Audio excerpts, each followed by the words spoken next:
skachat qilganimizdan keyin ochish tugmasini bosamiz. Mana ochdi. Ochgan vaqtda mana buni bosib olamiz.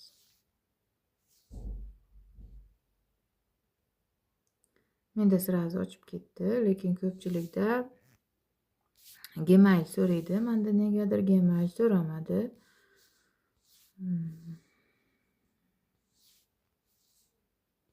Oldin ochganim uchundir. Mana shu yerni bossam, xuddi sizlarda kirgan vaqtingizda shunaqa chiqyapti. O'shanda mana shu Gmail belgisini ustiga bosasiz.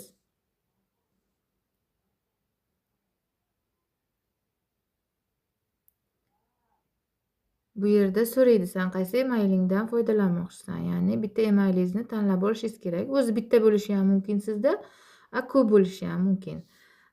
Men hozir bu yerdan mana shu emailimni tanlab olaman.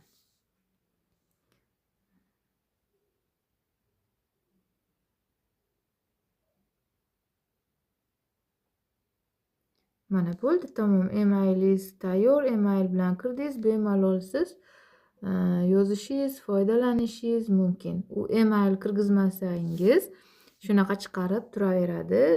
Ko'p imkoniyatlaridan foydalana olmaysiz. Shuning uchun email kirgizish kerak. Xohlasangiz mana shu yozuvni ustiga bosib emailni almashtirish ham mumkin. Mana emaildan bu yerdan chiqib ketmoqchi bo'lsangiz, mana chiqib ketishni bosasiz. Keyin yana qayta xohlasangiz boshqa emailingizni ulab olsangiz ham bo'ladi. Shuni o'zidan foydalansangiz ham bo'ladi.